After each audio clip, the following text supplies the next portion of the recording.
Today on Ask This Old House. Kevin, this is one of my favorite places in the whole world. This is a stone yard where both professionals and homeowners can come to pick out the things they need to build their hardscaping projects. And I'm going to build a new railing for this old porch. And we'll ask, what is it? These are option enhancers. You pop them in like this, and I can do unbelievable close work right now. I can actually see what time it is. They look pretty good. You don't look like a dark. That's next on Ask This Old House. Hi there, I'm Kevin O'Connor, and welcome back to Ask This Old House, where if you've got a question about your house, we'd love to hear from you. So keep your letters. Oh my God. Guys, hey fellas, I'm trying to open the show here. Huh? What's going on? We got an interesting email from somebody you know, I tell you. What's so funny? There he is again. Seems like you went to high school with this young man. Oh no. And he sent us a copy of your high school year. Look at this. He did not. When did you graduate? Yesterday? This is not the kind of mail we're looking for here, fella. Oh, please, no. Look at that baby. Yeah. Okay. Well, you know, if you live a clean life, guys, right? I just hope there's no yearbooks around of us. Yeah, well, I don't have to worry about it. I don't think they had cameras when I was in school. I never had a yearbook. Well, it doesn't surprise me. I didn't think they had yearbooks in reform school. You know, I bet you I could find some yearbooks for you guys. I don't think so. Oh, yeah. I bet you Not have pictures. pictures. Hey, and you know what they say about payback, right? What do they say about payback? So we've been in this house about 2 years, and one of the things that we think needs some updating is this old porch here. So what we wanted to do is put in some handrails. We have about an 8-foot section here. It's probably a good 3 or 4 feet drop to the concrete. Some of the challenges with this space are we have some rounded columns, as well as some old aluminum siding that's probably difficult to get the handrails anchored into. And then most importantly, we have 2 young kids, and we want to make this a safe environment for them because we have about a 3-foot drop, which isn't safe. Good job. All right, guys, this is the material we're going to use to build your handrails. Now, we'll start right here with the top railing, and it's actually a 2x4 that is beveled on each side to shed the water. On the edge, it has a nice beaded detail. The lower piece is actually a 2x4 that is eased over on each edge. It's nice and smooth. The balusters are a 1.5 by 1.5 piece of material, and all of this is straight grain fir. It's strong, and it's good for outside use. To get started, we're going to take some measurements. Great. Okay, now the first thing I want to do is I want to establish the height of the railing off of the deck, and that's going to be 36 inches. So I'm going to mark this post here at 36 inches, and I want to be right in the center of it. Over here, I'm going to mark 36 inches and be in the center again. So right there.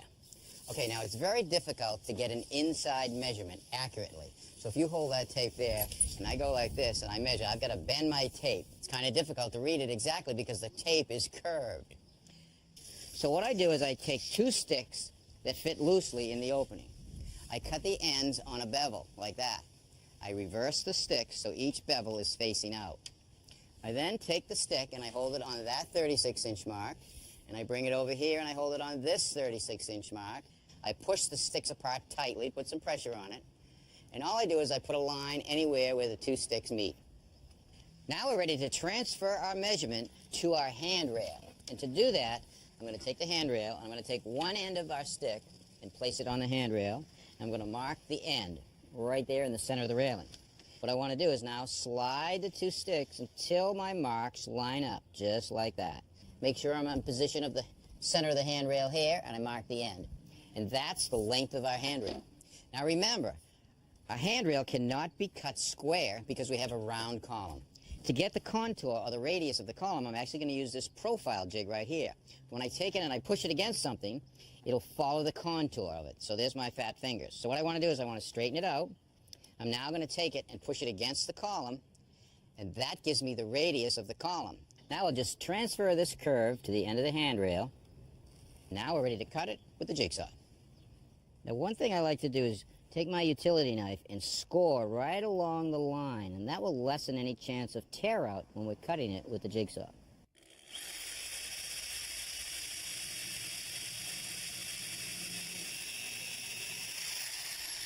Looks good. Not bad. All right, now we'll cut the other end. There you go, not bad. All right. All right, our bottom and our top rails are cut. Now our balusters are going to attach to the railings like this. Now we could toenail into the side of the balusters, but that would be a hole that you'd have to fill once you paint it. So what I like to do is attach the balusters to a thin strip of wood like this, screwing them through the thin strip of wood into the baluster. So the next thing we want to do is rip down some more of these strips on my table saw.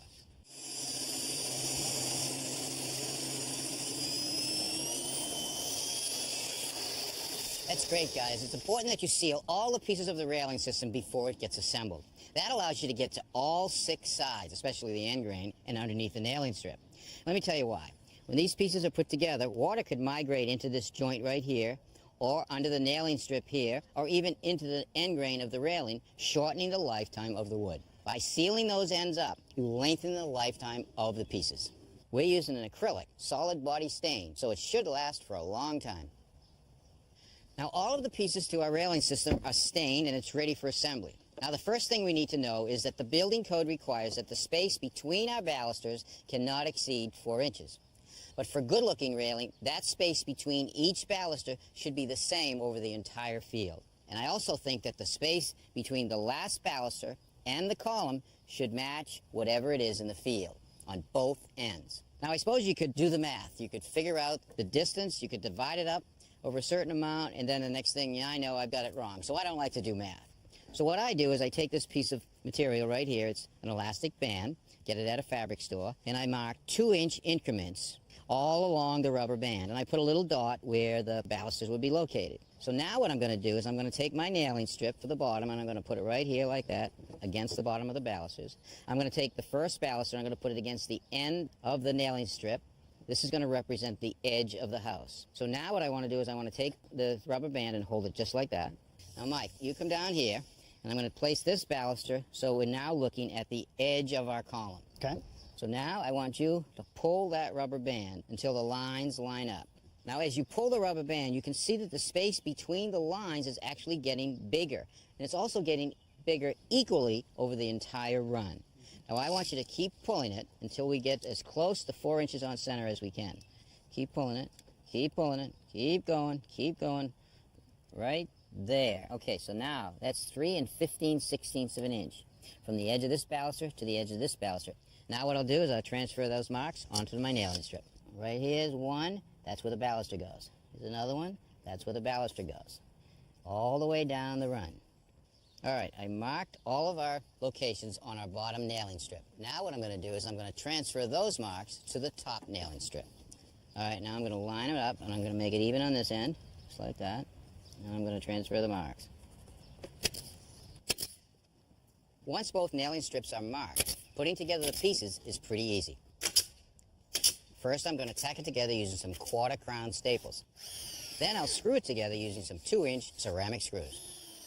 All right, let me slide the bottom one in here, tap it down in. Okay, the bottom one's in place. Now you want to pass me that baluster system? Lay it right in there, like that. Put it on center. Okay, tap it down, make it nice and tight. All right, now I'll put the top railing right on top of that. Okay, now we'll just hold it in place with a couple of screws. On the underside of the handrail, next to the nailing strip, I pre-drill a hole and screw it into place using a 3-inch ceramic screw. Attaching this section of the railing is a little trickier. We need to attach this end of the railing to the house, but I don't want to attach it to the aluminum siding. It won't be strong enough. So what I did is I took a small piece of the railing and I put it on the house and traced the profile. I then cut through the aluminum siding using my oscillating saw. That got me to the sheathing. I removed the piece. Now I have a hole for the railing to slide into. Now the next thing I want to do is I want to put some caulking in that hole to make it nice and tight. Set on the balusters. Ready for that last handrail. All right, here you go. Okay, now let's see if it fits. Look at that. Pretty good. Perfect. Tommy, it looks fantastic. Joints are all tight, and it looks like it's always been here. Well, that's a good thing. Looks beautiful. And most importantly, nice and safe for Carolina. Well, I hope you guys enjoy this for a long time. So thank you. Thank you. You know, there were a lot of good tips in that project, but my favorite one was the one with the elastic. That was brilliant. Well, it's great for dividing any fixed distance evenly. And if you didn't have the elastic, you'd have to do a lot of math, right? You'd have to know the fixed opening, you'd have to know the thickness of the balusters, you'd have to know how many balusters, and then do the math. And that can hurt your head. It sure can. But let's say I have a distance of 37.5 inches. I can take my elastic band and stretch it out. Now I have my spacing. But let's say I don't like that spacing. I want to make it a different spacing, I can eliminate a baluster, and now I have a little wider spacing evenly. Or let's say I want to make it closer. I bring it back down to the 37. I have a narrower spacing, but they're still equally divided. And you just did 3 separate calculations without using any math. Fast and simple. Like I said, brilliant.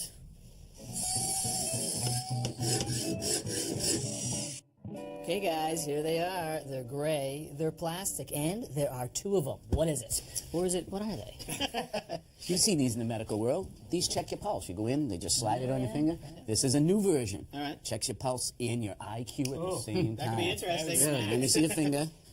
Pull out this, just plug up the app. How's he doing?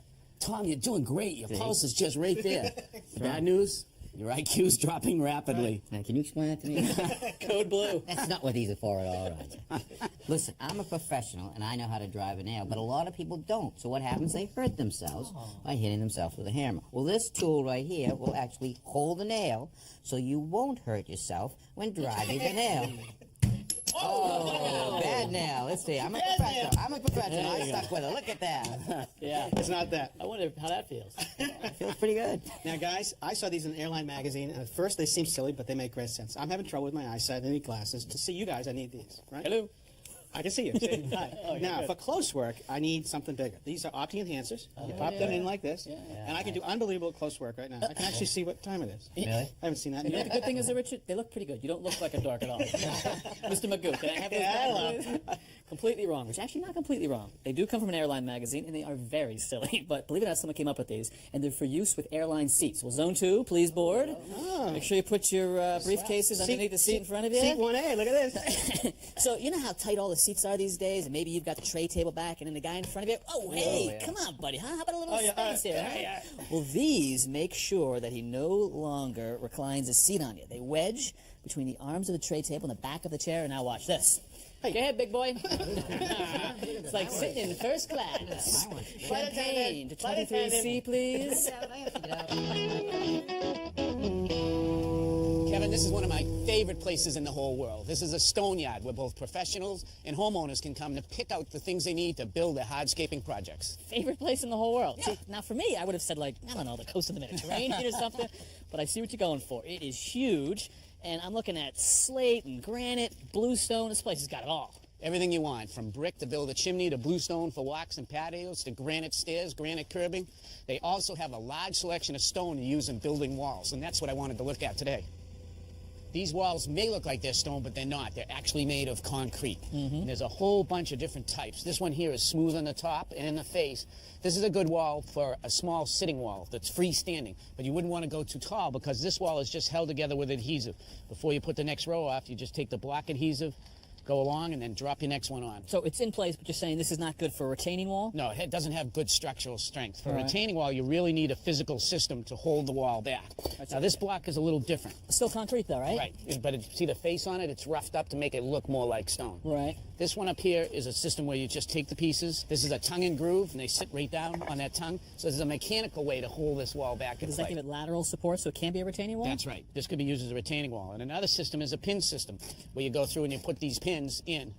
Now, if you want the wall flush, you face the pins that way. If you want it set back, like a retaining wall, you would turn all the pins the other way. And then once the pins are set in, you take the next block and just lay it Just right drop down it right into the down in grooves. place. So you can build them quickly, they can hold back a lot of weight, but it is a man-made look. Yeah, but it's been tumbled and it looks really rough. And take a look at this one down here. It's been tumbled and it has some browns and grays in it. But for me, there's nothing like the look of natural stone. And my favorite, New England fieldstone. Take a look at this. It has browns and grays and tans in it. Now, it's a rounded stone, and that makes it a little harder to build with. If you take a stone and try to fit it in, you leave a gap like that, that's not good. You either have to pick the right stone or you have to cut and chisel the stone so it fits in nice and tight. But when you do it right, it's a beautiful wall. I mean, look at this example right here. Now, if you had a wall that only came up about 18 to 24 inches, you could build it dry. That means no mortar holding it together. Once you get up 2 to 3 or higher and it's a retaining wall, you really have to mortar it together for strength. Now, this one's got mortar, but it's sort of pushed back a little bit. It's called raking the joints, where you scrape out as much as you can. It gives it a nice shadow line and holds that joint back. And look how smooth the face of this wall is, which is kind of remarkable to think that most of the stones started off these kind of, oddly shaped basketball-sized stones. That's a real testament to the craftsman who built this wall. So fieldstone is your favorite? Yep. All right. Here we have some granite. They call it a cobble. It's been cut and hammered to give it a really rough look. Yeah. And they built this wall by just setting it in a running bond going this way, and then they broke it. This is called an ashlar pattern, where you have lines going straight, and then you break them up, and then you continue again. Now, you say it's been cut to look rough, and I guess for cobble it is, but compared to the fieldstone, Yep. I mean, this is a pretty symmetrical block right here. Right. And consequently, we get a pretty symmetrical wall. And it makes it a lot easier to build. To just put one on top of it, and you're ready to go. I'm used to seeing these in driveways and sidewalks. I've never seen it in a wall before. No, it's an unusual look. A lot of lines. What are we looking at here? This is Pennsylvania stone. It comes in a pallet. This is called 1 to 3, meaning 1 to 3 inches thick. Yep. And you basically just lay the pieces in on top of each other, try to get them to fit nice and tight, and then when you get a joint, you really want to span the joint wherever you can. But consequently, a lot of stone goes Yeah. into a little wall. It takes a lot of work to build a wall like this, and it has a lot of lines in it. But the secret is to raking that mortar back so you don't see it. So this one's actually got concrete holding up as well. It does. All right, now this guy, I am not familiar with this stone at all. Look at all the colors and the variations. What Yep. is this? This is called West Mountain stone. It also comes by pallet. Yep. What you're looking at here is the end grain, the split edge of the stone. Look at that. Isn't it beautiful? Darks, mediums, light colors, lots of movement throughout the wall. Well, it's the same principle as the Pennsylvania stone. You know, you have 1 over 2, 2 over 1, so you're spanning joints and raking that mortar back. All right. Now, this is a wall stone. That means it's built on itself. So you have pieces like this, and you take and fit another one in, build it up, so you'd have a whole stone wall. Right. You come around the other side over here and look. We have a random pattern. And what this is called a veneer, where we've taken the stone, and instead of putting it in this way, we're now tipping it like that. So this is the same stone that we saw on the front of the wall, just a very different look. Right. Front of the wall looked like this wall looks like that. Yep, and what's behind here is a cement wall. It's either going to be a poured in place or a block wall, Yep. and that gives the wall the strength. And then you take your thick veneer and you put it right on the side like that. Anytime we've got a man-made wall behind and a stone applied to the face, we've got a veneer. Well, this is one type. Let's go look at some others. All these panels on this wall are examples of natural stone that's been cut into a thin veneer. They actually take the stone and put it on a diamond blade saw and cut it into a piece that's an inch or two thick. So this is really thin, Yeah. and we get a smooth side here for the back. Right, but it's good for me because it's lightweight, which means it's really easy to work with. And if I have to make a cut to fit it, just got to cut an inch or two off. So you like working with this stuff? I do, except for one thing, and that's the corners. Now, if you take that piece, Yep, okay. we run this down, butt into that, Oh, yeah. it shows the thickness of the veneer. The dimension gives it away, and That's you know right. that's not a full stone. Right, so what some of the manufacturers have done is they've taken a whole stone and they've cut it to form a 90-degree angle. So then when we put this up on the corner, That is a no great way you can illusion. tell. Yeah, That's it right. looks like a real stone wrapped all the way around. Yep. I like that feature.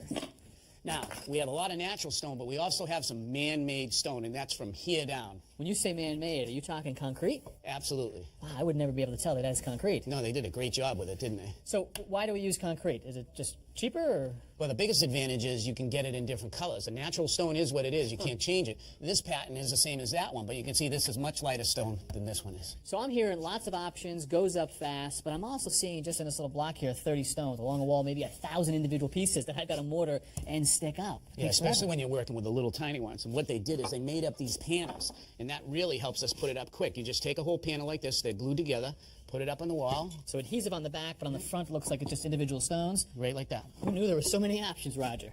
And you know what? I'm done with the Mediterranean. From now on, family vacations with you at the Stone Yard. You better get your reservation in early.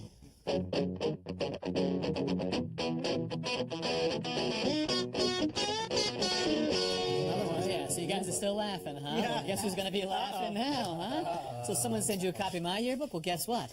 I found copies of your yearbooks, huh? And to my surprise, you all graduated from high school. So let's see here. Hey, Cookie.